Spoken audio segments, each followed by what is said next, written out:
Hello दोस्तों, कैसे हैं आप लोग। मैं सीए शमतिल आरफीन आपका स्वागत करता हूं इस जीएसटी ट्रेनिंग प्रोग्राम के लेक्चर नंबर 14 में। और आज का लेक्चर है टाइम ऑफ सप्लाई के बारे में। हमें पता है कि जीएसटी में जब हम गुड्स एंड सर्विस की सप्लाई करते हैं तो हमारे ऊपर लग जाता है जीएसटी, जो हमें अगले महीने की 20 तारीख यानी कि जीएसटीआर 3B की ड्यू डेट उसमें हमें पे करना होता है। तो हमें कैसे पता चलेगा कि किस मंथ में हमारी सप्लाई कंप्लीट हुई है।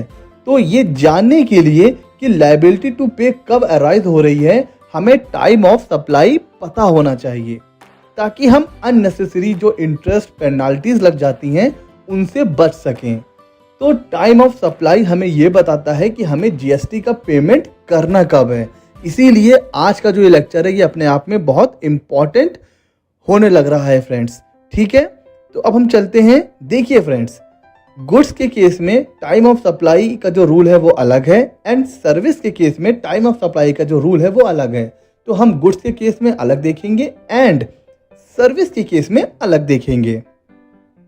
गुड्स के केस में हमें क्या देखना है, जिस दिन इनवॉइस आपने इशू किया है उस डेट को उठा लीजिए।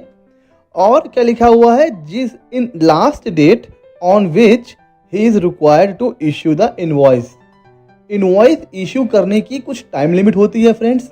हमने वो जो टाइम लिमिट थी कब देखी थी, लेक्चर नंबर 6। अगर आपने लेक्चर नंबर 6 नहीं देखा है तो फटाफट से लेक्चर नंबर 6 कंप्लीट करिए और तब आपको ये जो वीडियो है वो और अच्छे से समझ में आएगा। ठीक है, तो जिस दिन इनवॉइस इश्यू करने की ड्यू डेट लास्ट डेट होती है वो डेट उठा लीजिए। तो जिस दिन आपने इनवॉइस इशू किया है वो दिन और जिस दिन इनवॉइस को इशू कर देना चाहिए था, दोनों डेट को अपने सामने रखिए। दोनों में से विच एवर इज अर्लियर, जो डेट पहले पड़ जाएगी हम ये मानेंगे उस दिन आपने सप्लाई कर दिया है। कब? In case of goods, date of invoice, last date before which he is required to issue invoice, whichever is earlier. आगे चलते हैं फ्रेंड्स। अब बात करते हैं कि सर्विसेज के केस में हमें इनवॉइस कब इशू करना है। तो बहुत इजी है, जिस दिन आपने इनवॉइस इशू किया है वो डेट को ले लीजिए और जिस दिन आपको पेमेंट रिसीव हुआ है वो डेट को ले लीजिए। दोनों में से विच एवर इज अर्लियर, जो दोनों डेटों में जो डेट पहले पड़ जाए उसको मान लेंगे टाइम ऑफ सप्लाई। बहुत सिंपल।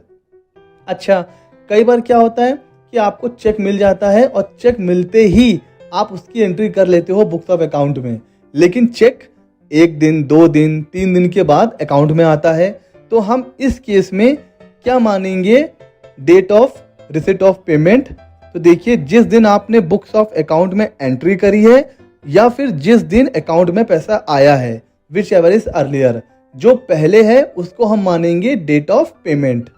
तो बस इनवॉइस और पेमेंट जो दोनों में से पहले पड़ गया वो हो जाएगा टाइम ऑफ सप्लाई। कब? In case of service. ठीक है। अच्छा, अगर मान लीजिए इनवॉइस इशू ही नहीं किया है तब उस केस में क्या है, date of provision of service. जिस दिन आपने सर्विस प्रोवाइड करी है, जिस दिन आपने सर्विस दी है वो डेट को उठा लेंगे और फिर जिस डेट में आपको पैसा मिला है, पेमेंट मिला है, दोनों डेट को उठाएंगे। जो पहले पड़ गया विच एवर इज अर्लियर, उस डेट को हम क्या मानेंगे, टाइम ऑफ सप्लाई। कब ये रूल लगेगा, जब डेट ऑफ इनवॉइस हमें नहीं पता है। और फ्रेंड्स, जब हमें कुछ भी नहीं पता होता है, ना हमें ये पता है कि सर्विस की प्रोवाइड की डेट क्या है, ना इनवॉइस का पता है, तो फिर सिंपल रूल वहां पर क्या लग जाता है, भैया जिस दिन आपको पैसा मिला है बस उस दिन हम मानेंगे कि भैया आपने सर्विस दी है, वो हो जाएगा टाइम ऑफ सप्लाई। ना हमें पता है डेट ऑफ सर्विस, ना हमें पता है डेट ऑफ इनवॉइस, लेकिन हमें क्या पता है कि पैसा कब मिल रहा है। जिस दिन पैसा रिसीव हो गया बस उस दिन हम मानेंगे कि वही है टाइम ऑफ सप्लाई। तो ये वो केसेस हैं गुड्स के केस में एंड सर्विस के केस में, जहां पर टाइम ऑफ सप्लाई कैसे निकालना है फ्रेंड्स, यह हमने अभी अभी सीखा। कोई भी कंफ्यूजन है आप वीडियो को रिवाइज करिए, दोबारा सुनिए। इसके अलावा भी इस रूल में कोई कंफ्यूजन अगर है तो आप कमेंट सेक्शन में मुझसे पूछ सकते हैं। आगे चलते हैं। अब फ्रेंड्स बात करते हैं कुछ स्पेसिफिक रूल के बारे में। ठीक है, हम लोग बिग बाजार जाते हैं, शॉपिंग करते हैं। कई बार हमें क्या होता है, कूपन मिल जाता है कि भैया आप 1 महीने बाद इस डेट में आइएगा और आप इतने की शॉपिंग करिएगा तो आपको 500 रुपये ऑफ मिल जाएगा। होता है ना, हमें कूपन मिलता है। तो वो जो कूपन हमें देते हैं उस केस में हम टाइम ऑफ सप्लाई कैसे निकालेंगे फ्रेंड्स? तो देखिए, अगर हमें ये पता है कि किस दिन वो वाउचर रिडीम होगा, जैसे 1 जनवरी को मैंने शॉपिंग करी, मुझे मिल गया कूपन। बिग बाजार वालों ने मुझसे कहा कि आप आइएगा 26 जनवरी वाले दिन। 26 जनवरी को अगर आपने 1000 रुपये की शॉपिंग करी तो हम आपको 500 रुपये का ऑफ दे देंगे।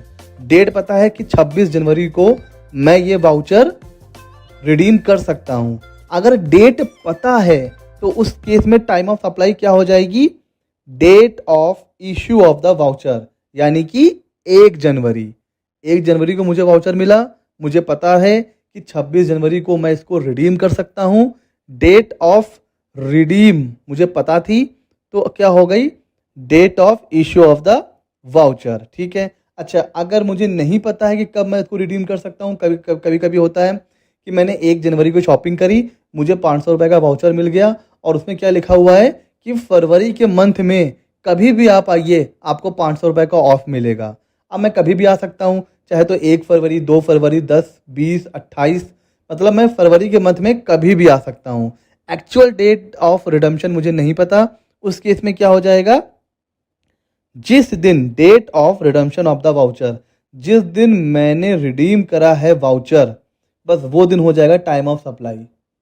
ठीक है, कोई कंफ्यूजन नहीं है। आगे चलते हैं अगले केस की तरफ। फ्रेंड्स देखिए, कई बार क्या होता है, अगर किसी ने हमसे उधार माल खरीदा तो सामने वाला बंदा, सामने वाला पर्सन टाइम से मुझे पेमेंट दे दे, तो मैं क्या कंडीशन लगाता हूँ कि अगर आपने 10 दिनों के अंदर मुझे पैसा दे दिया तो ठीक है, आप मुझे जो भी वैल्यू है, सपोज 1 लाख, तो आपको मुझे सिर्फ 1 लाख रुपये पे करना पड़ेगा। ठीक है। लेकिन अगर आपने 10 दिन के बाद पे किया तो आपको मुझे पे करना पड़ेगा 1.5 लाख रुपए, 50,000 रुपये आपकी पेनाल्टी। ठीक है। अब पेमेंट आया मेरे पास 12वें दिन, तो 10 जो 1 लाख है उसके लिए मैं कैसे निकालूंगा टाइम ऑफ सप्लाई? कौन सा रूल लगाऊंगा? जो अभी हमने पढ़ा हुआ है, time of supply in case of goods या time of supply in case of service, वो रूल अप्लाई करेंगे। किसके लिए? 1 लाख रुपए के लिए। लेकिन जो 50,000 रुपये पेनाल्टी का मिल रहा है, उसमें टाइम ऑफ सप्लाई कैसे निकालेंगे? क्या लिखा हुआ है? Date on which the supplier receives such addition in value. अगर आपने गुड्स की वैल्यू के अलावा कुछ एडिशन वैल्यू ली, चाहे वो इंटरेस्ट हो, पेनाल्टी हो, कुछ भी, तो जिस दिन वो पैसा आपको मिल रहा है, हमारे एग्जाम्पल में 50,000, तो अगर जिस दिन वो मिल रहा है उस दिन को क्या मानेंगे? Time of supply. समझ गए फ्रेंड्स? तो 1 लाख रुपए के लिए कैसे निकालेंगे? जो रूल हैं गुड्स की और सर्विस की, अभी हमने देखा ना, गुड्स का 1 केस, सर्विस के 3 केस, तो उसके हिसाब से निकालेंगे 1 लाख रुपए के लिए। 50,000 रुपए के लिए हम ये रूल लगाएंगे, जिस दिन वो पैसा हमें मिल रहा है वो दिन हम क्या मानेंगे? Time of supply. तो फ्रेंड्स ये थे टाइम ऑफ सप्लाई के रूल्स। जो ना समझ में आए रिवाइंड करिए, दोबारा सुनिए। स्टिल कुछ चीज़ें कंफ्यूजिंग है, कमेंट सेक्शन में मुझसे पूछिए। और फ्रेंड्स अगर वीडियोस अच्छे लग रहे हैं तो यार सब्सक्राइब करो, लाइक करो, शेयर करो। और मैं बहुत जल्द एक और लाइव सेशन रखने वाला हूँ जीएसटी के ऊपर, तो आप लोग मुझे बताइए मैं कब रख सकता हूँ।